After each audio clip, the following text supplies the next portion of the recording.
喂，你好，你好，請問係唔係林生？係啊，我係順豐香港案件處理專員，工號9527。系統顯示你嘅包裹內藏有15張偽造護照以及3張銀行卡，涉嫌走私洗黑錢。而家我哋將會轉接內地公安。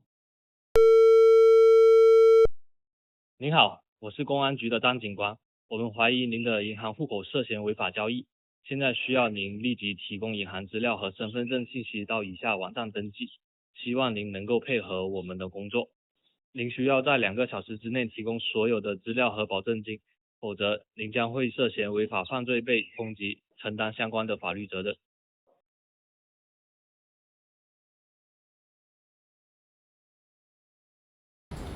咦，阿明，做乜睇到咁愁啊？